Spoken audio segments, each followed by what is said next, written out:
Today, I got GOAT on GOAT on GOAT. GOAT's on full display. And Shannon Sharpe. I remember the Chicago Tribune headline the day after Michael Jordan won his 6th championship, 6-0 in the NBA Finals. It was the joy of 6. The joy of 6 cases. I've got the joy of 6 cases of Diet Mountain Dew today. You know, for what Thomas Edward Patrick Brady Jr. did yesterday, I got to give this a standing ovation. Way to go, Tommy. Woo! You know what, Skip? I was going to have to pause because had my homeboy lost, I don't know who they had to fill in, but I wouldn't come today. Bring on my homeboy. Bring on the topic, Jenny. Let's you weren't gonna get to it. So, Shannon, what is the biggest reason the Bucs won this game?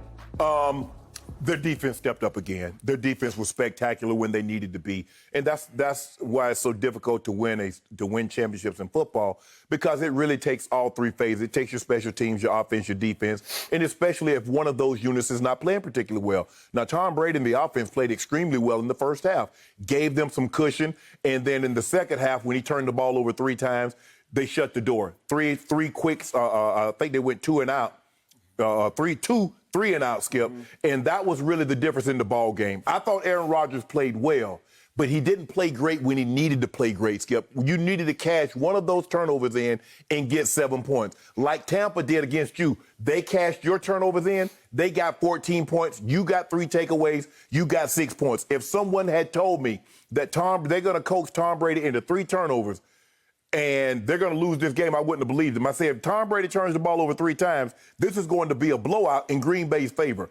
But the defense, I underestimated just how good the ferocity of Tampa's pass rush. Shaq Barrett showed why they franchise tagged him, gave him $19 million.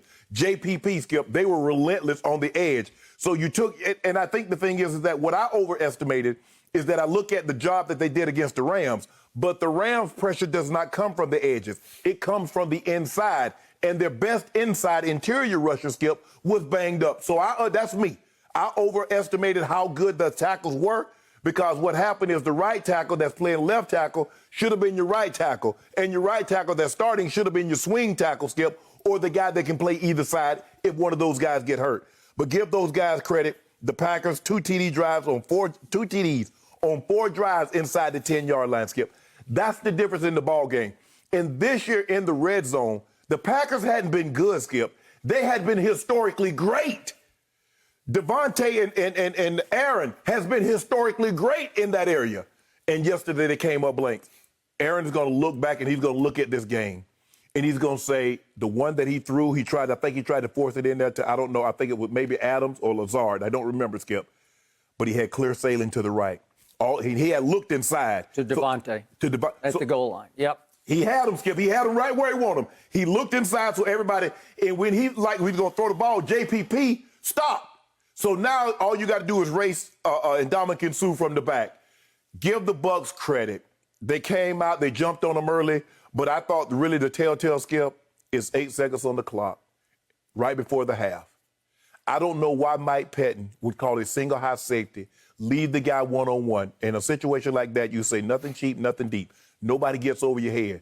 Skip, if you study tape, what does Tom Brady like to do right before the half?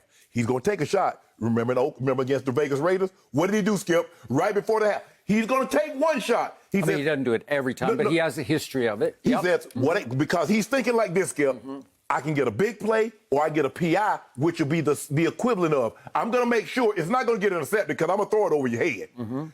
And boom, that deflated him. And then you come out, your first drive of the second half, you get the turnover. And what should have been a 14-10 going into the half, Skip, all of a sudden it's 28-10. Give the Buccaneers credit. They did an outstanding job defensively. They held on. They covered. That defense, again, covered for Tom Brady, because I don't think Tom Brady he didn't play well. He played great the first half, but he was a dud the second half. But the Bucs defense came to play, and they did an outstanding job on Aaron Rodgers in the red zone. My turn. You see it differently? First, I'm going to go big picture. Okay. I just want our viewers out there, our fans out there, especially our younger fans, to step back and try to behold what just happened. Try to let it all spill into your psyche and comprehend what just got pulled off.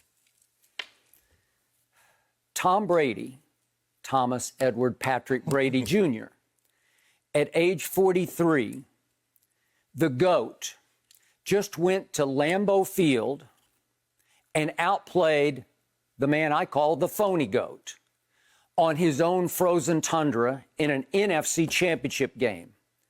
The GOAT, the greatest New England Patriot ever, who got pushed out the back door by his quote-unquote GOAT coach, said, "Okay, Coach Belichick, watch this.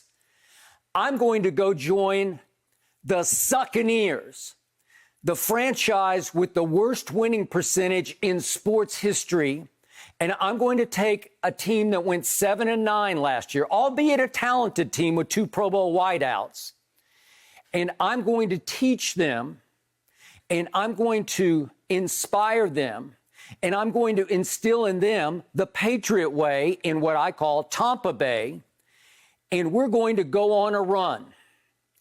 And they went on an unprecedented run on the road as a wild card team against 3 straight top 10 defenses. At Washington, 2nd in yards allowed. At New Orleans, 4th in yards allowed. That's in the regular season. And then yesterday, culminating in the NFC division or bracket, at Green Bay against the team that allowed the 9th fewest yards, so another top 10 defense, but a pass defense ranked 5th overall by Pro Football Focus.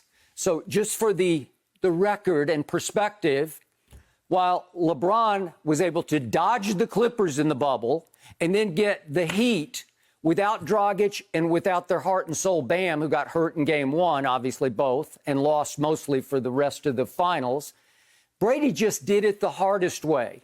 Road, to get to a home Super Bowl. And I told you from the start, he saw this as his greatest opportunity to be the first team ever to play in a home Super Bowl.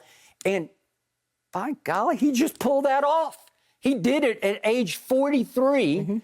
He took this team that didn't know how to win, and he taught them how to make more plays than the number 1 seed on the frozen, hallowed tundra of Lambeau Field. While he was showing them how to win, he was gagging in the second half. Oh, really? Okay, yeah, well, I'm going to get to gagging because I'm going to show you what you missed, what points you missed. So let's talk first about the first half, shall we? Tom Brady simply played the greatest first half of his whole playoff life yesterday at Lambeau Field. He threw for 202 yards. And you know what he knew he had to do? They've been getting off to slow starts all year long.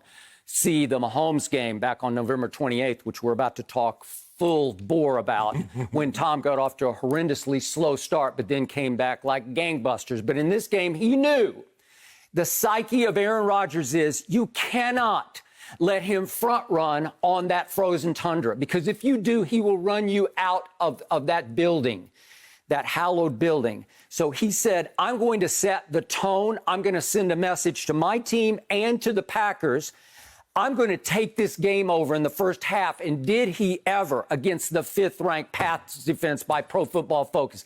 If we could just see what happened on the opening drive of the game, he just goes right down the field and he goes 3rd and 4. This is actually 3rd and 7. That's to Mike Evans. And then this is 3rd and 4 to Chris Godwin. And then 3rd and 9 to Mike Evans for a touchdown. It's 3 straight, fairly 3rd and longs that he completes and converts. And it smacked of what he did in overtime at Kansas City in the AFC Championship game, except this time he's setting the tone against Aaron Rodgers in this game, the NFC Championship game, by putting Aaron on his heels, making him fight, making him doubt, making him think, I gotta, because this guy's coming after me in my own house. We saw what happened to Aaron Rodgers when they came after him after he jumped to a 10-0 lead at Tampa Bay. He folded like a lawn chair at a Tampa retirement home. And Brady knows if you keep the heat on him, he will come apart. And I believe Aaron Rodgers came apart in the fourth quarter of this game, thanks to the early onslaught, 202 passing yards in the first half. And then the defense set the tone. Obviously, Jordan Whitehead makes a play early, if we could see it in the second half, and dislodges the ball from Aaron Jones. And Devin White scoops it and didn't quite score with it, but got it all the way down to 1st and goal at the 8. Here it is. This is the tone setter for the third quarter. Devin White almost took it home, but he got it to the 8. Is this not ominous because it's 1st and goal at the 8? What was about to happen to the Packers' 1st and goal at the 8? And Brady on first down, I tweeted this immediately. I said, under center play action to Gronk, except he went under center play action to Brady. Right. Touchdown. So they score on their first play, and that made them 2 for 2 in the red zone, while Aaron was about to go 2 of 4 in the red zone. It was very deflating because they score on their last possession before the end of the half, and then they don't even get the ball. Boom. Kaboom. So now all of a sudden it's 28-10 and Aaron's in scramble mode. But the Buccaneers get another bad break. They were obviously without AB, Antonio Brown, but the shock to me was right before kickoff, I hear that, what? They're without Antoine Winfield Jr. I don't know what happened, but in practice, he turned his ankle, and it must be so bad he couldn't go yesterday. Maybe in 2 weeks, he'll be able to go in the Super Bowl. Right. Antoine Winfield Jr. is a rookie out of Minnesota, a second-round pick who simply became the leader and quarterback of the defense. I thought he should be Defensive Rookie of the Year. Chase Young's going to run away with it, but whatever. To them, he's their Defensive Rookie of the Year. And he is the eyes and ears and sort of heart and soul of the defense. And wait a second, he's gone for Aaron Rodgers at Lambeau? And then, speaking of Jordan Whitehead, the other starting safety, the next play after he dislodged the one from Aaron Jones, he runs into Jamal Williams, and he flipped him, but he also hit him so hard with his shoulder, it knocked his shoulder down. And I don't know how bad it is, but he was lost for the rest of the game. But the guy that came in, I mean, even though Winfield Jr. didn't play, Edwards, who had to pick Mike Edwards is pretty good because he's a third-round pick. Yeah, because remember, he got to pick last week. He does. He got to pick against Rodgers in the first game. He's played very little, but in sparing time that he has played, he has made a couple of plays. Made big plays. But Andrew Adams is the other backup. He's just a journeyman. He was undrafted out of UConn by the Giants, played for the Giants for a little while, then Tampa, then got cut by Tampa and is on his second tour of duty with Tampa. So all of a sudden, I got Mike Edwards, who's barely played National Football League football, and I got Andrew Adams as the two safeties against Aaron Rodgers in an NFC Championship game. It's like, throw a party, Aaron. Here we go. They did a great job, Skip. They did a great job of jumping, playing single high safety, playing straight cover 2, playing 22-man. And for whatever reason, and they were generating, you can play these coverages, Skip, because Shaq Barrett and JPP were relentless. Let's give those guys credit. Shaq Barrett had 3, Mooch had 3 sacks yesterday. JPP had 2 sacks. They were relentless in their pressure. By the way, Green Bay's pass block rate yesterday, where you winning pass block rate was only 52%. It was by far their lowest of the season. Well, and I told you they were going to miss their stud left tackle. He's the best left tackle in football, David Bakhtiari. They missed him yesterday. Yes. Because I didn't see Todd Bowles blitz nearly as much as I thought he would because they were getting home with 4. And when they brought the blitz, they kept bringing that same blitz. They kept bringing Bunny Murphy. And Skip, what they were doing, they would sneak the back out and decide that he would come. It's like, don't worry about blocking. It never seemed to really matter that much. They got 1 first down off of it. But other than that, Devin White did a great job of scraping over the top. And Skip, but that's what you have to do. Look, the thing is that when you get these turnovers against Brady, you got to cash them in. You can't kick field goals and beat his team. Okay, so here's Tom Brady's mindset. Once both starting safeties are out, remember, he is the ultimate game manager, as in, I'm playing chess to your checkers. So Tom Brady knows that at Lambeau against Aaron Rodgers with no safeties, backup safeties, I got to make one more big play, to even this, to keep it a level playing field. So what does he try to do right away? He's going to go to Mike Evans because Jair Alexander has taken him mostly man the whole game, solo, single man. And who is the jump ball king of the NFL? It's Mike Evans. So Brady is saying, I'm going to throw one up because maybe we can get a big PI, or maybe I can just get a jump ball circus catch from Mike Evans. So 2 of them that he tries. If we could see the 3, let's see the 3 interceptions in a row. The middle one is different, but the first one, he just throws a jump ball up. They were bad. And Amos just says, I got this. Here are the Brady interceptions. The first one is, okay, I'm going to just let him try to go get this and make a play. And Amos, he tried to look him off with his eyes, and Amos wasn't biting. Then the second one, this is the one that got me, because this is a ball. Mike Evans, if you're Mike Evans, you're 6 feet 5 inches tall. You got to do better than that. Well, I think the thing is, when you're running full speed, and there's the third one. He just threw a jump ball up, and Mike couldn't find it. He just thought Mike could go up over Jair and get a pass interference. Well, the thing was, Leonard Fournette, he stepped up. He shouldn't have stepped up. He should have stepped out. That's your guy, Leonard. And he got a free runner corner blitzer right in his face. Well, I just think the thing is, Skip, is that even if you make those mistakes, you got to make those mistakes further out of bounds. The one that he threw, the first one he threw to Amos, if you're going to make that mistake, you got to make that throw where it's going out of bounds. I know what he was thinking. He's thinking, I got Mike Evans, and he's got 5 inches of height on Jair. Maybe I can get him one where he'll just break inside and go up and snatch it. Amos didn't take the bait, and so Amos was the one who came over and made the play. So my point is, he tries 3 times. But back to your point, I told you that defense got brought to a boil in December. It's a defense that I didn't think could stand up to anybody because it got torched repeatedly. So with 2 backup safeties, to your point, Aaron Rodgers has got to come up much bigger at home in the fourth quarter. He cashes one, Skip, it's a different ball game. Okay, I completely agree. And by the way, they tried the 2-point conversion throw, and guess who got his fingertips on the ball was Sue, Ndamukong Suh. Skip, that was a drop. He dropped the ball. Okay, but the ball gets tipped. Yeah, it gets tipped offline. But it did not change his eye trajectory, because he's looking at the ball hits him in his hand, and he's thinking about the celebration he's about to do. And you watch. Here it is. Yeah, Sue tips it. Look at this. Yeah. It hit right in his hands. No, I agree. The trajectory, the line got knocked a little off target. So it's a huge play. So it stays, obviously. It's a 5-point game instead of a 3-point game. But then what happens? What is the golden moment, goat-to-goat play that actually puts the icing on top of this game? Well, guess what? It's Brady to Gronkowski. It's the only play Gronk made the whole game, and it's the fake double screen, to Scotty Miller, fake Scotty to the right and flip it back to Gronk, and here he comes freight training. And he freight trains for 29 huge yards, and all of a sudden, you're within field goal range.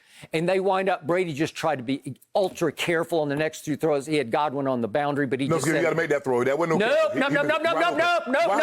wide open. This is the GOAT. This is the GOAT. You just say, nope, I'm not even going to try it. What you mean you don't try it? Shannon Sharpe says, oh, you got a pick 6. You threw the game away. The guy's wide open. Sorry. That's what.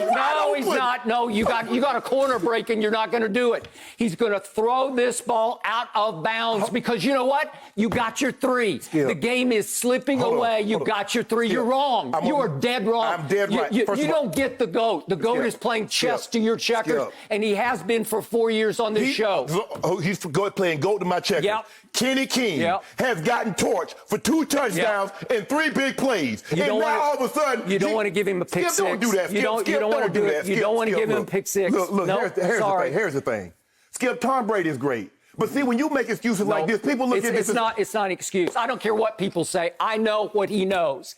How you know what he knows? Okay, I can see it. I know how he thinks. They've got 3. Oh, my goodness. Okay, so they sit there. Thinks. Well, did they get a 46-yard field goal? Help me out. Was it suddenly 31-23? Was that not an 8-point cushion? He could have got a first down. Didn't matter. He's not going to risk it. He's not going to risk a pick 6, so you'll be all over him. He's throwing pick 6s. He lost the game, says Shannon Sharpe. Nope, he won the game. Let me get this right. Yep. He don't want to risk it in that situation, but he throws a pick to Mike Evans. Oh, I just think Mike can jump up and get it. Okay. Oh, he throws another one to Mike Evans. I think Mike can get it. He throws another pick. How risky are those jump ball picks? Because if they catch it, you can tackle them. On that throw to the boundary, if Kenny King undercuts it and picks it, Good night, Irene. He's going the other way, and you're dead. You're going to lose the game. I just want to make sure I'm Oh, you heard me exactly right, and you know I'm right. I'm to make sure I hear you correctly. The most clutch quarterback, the most clutch player. Who won the game? See, who won the game? See, that's your only out. He can play terrible as long as he won the game. Anybody else, when LeBron James plays terrible, he wins the game. But you show me all these stats in the fourth quarter. You show me missed free throws. You show me missed threes. Did they kick the field goal? Yeah, Skip. They kicked the field goal. Skip, I'm not arguing that. Wow. I'm saying, you keep saying Tom Brady wanted to miss that throw. Tom Brady got tight. Now, just say Tom Brady got tight, and he did. Let's talk about the real gagger. Let's talk about the phony goat, shall we? Let's talk about the guy you say is better than Tom Brady, which is the biggest laughable blasphemy ever uttered on this show. This guy gags repeatedly. This guy is now 1-4 in NFC Championship games where he has unraveled in every one of them, including this one. Yes. Aaron Rodgers was 4 of 11 in the fourth quarter. You like that? And what happened after they got it 1st and goal at the 8? He goes, if we could see it, incomplete. Incomplete. I don't know what that was. I don't know what it was. Well, it was a fake screen, and what you come supposed to look for the ball. And here's the running play, and no, that's the second play. Now, here's the one where you say he should have run. I'm not sure he could have scored, but I am sure he could have scored. Oh, he's got both those. Do you see those two backers standing there? Do you see Devin White? Skip, look at Aaron Rodgers can't outrun Devin White. He would have broken. Okay, here's my point. He could have gotten to the 2. I don't think he could have scored, but he could have gotten to the 2. Does that not change the dynamic? I believe he'd have scored because Skip, look, he's looking inside. Okay. There's no way Devin White can catch it. I know Darren got speed, but Skip, he can't catch it from there because he hold him inside with his eyes. Look at this. Okay, whose fault is this? Oh, it's Aaron bleeping Rodgers' fault. I'm not second guessing this. I tweeted immediately. Aaron got to race him to the corner. Okay, so let's say you get to I'll give you to the 1. I don't think he would have scored, but whatever. If you get it to the 1 or the 2, what's going to happen on 4th down? Well, obviously you're going to go for it. You should have went for it in that situation. So Aaron throws his coach under the bus saying, that was not my decision about Matt LaFleur. It wasn't. Well, okay, but Matt LaFleur counted. I let Aaron call his own play on 3rd down, so you do this. You score on it. I think the thing is what Aaron is saying, had I known that we're going to kick the field goal and maybe not go for it, because Aaron in his mind, Skip, either way, here's the thing, because he tried to say, well, I just felt we had 4 timeouts because we had the 2-minute warning plus the 3. LaFleur said that. That's what LaFleur said. But Skip, you need a touchdown either way. So even if you don't get it, guess what you still have, Skip? The 3 timeouts plus the 2-minute warning, which means you have 4 timeouts. So I don't understand what you thought you gained by doing it that way. Okay, well, what did LaFleur say? Well, I saw my quarterback throws 3 straight incompletions, and all of a sudden it's 4th and goal from the 8. And I'm not going to – he just said, I don't believe in Aaron Rodgers enough for him to throw a touchdown pass on 4th and 8. Well, we're going to talk about this a little later. We're going to see how much they believe. Yep. We're going to find out. Well, we're about to find out some things. Well, this was the ultimate blame deflection from Aaron Rodgers, the ultimate excuse-making. Don't look at me, look at my coach. No, Skip. I'm not going to deflect blame. Aaron Rodgers played well, but he didn't play great as a player of his caliber. He didn't play great when he needed to play great. He needed to cash one of those turnovers into 7 points. Especially against 2 backup safeties. And he did, Skip. And so finally, this game comes down to Tom has to kill the clock just the way Mahomes did at Tampa Bay with the last 4:10, except this is only 2:05 left. And it does get down to LaFleur's credit. Remember, it gets down to 1:41 remaining in the game, and it's a 3rd down play. What is it? 3rd and 4. 3rd and 4 from the Tampa 37. And Tom goes to the rookie. He goes to Tyler Johnson, and it's the Kevin King Memorial game because I'm sure Green Bay. But that's what Tom Brady was scared of. Tom Brady was scared of him, so that's why he missed it. And he grabbed him not once, or he grabbed him twice. He goes left-hand jersey, and then he switches to right-hand jersey. So it was an ambidextrous jersey pull by Kevin King, and fortunately it came late, but the back judge saw it, and that was that. But my only thing is, Skip, that was a holding. There's no question about it. But the problem that I have is that they had let him play all day. Lazard had got held several times. They were letting them play. Okay, but that was ultimate blatant holding. Skip, That's a double grab. Skip, did you see the 3rd down on Lazard? Did you see all the times the Packers held the pass rush? Guys, the and reality Christian is Wirth we held are on the play. far from done talking about the game, but here's the situation. Tom Brady is heading to his 10th Super Bowl. Thank you for watching. You can subscribe here to get the latest from the show, and be sure to check out more of the best clips from Undisputed, or go watch a few other segments from our other shows on FS1.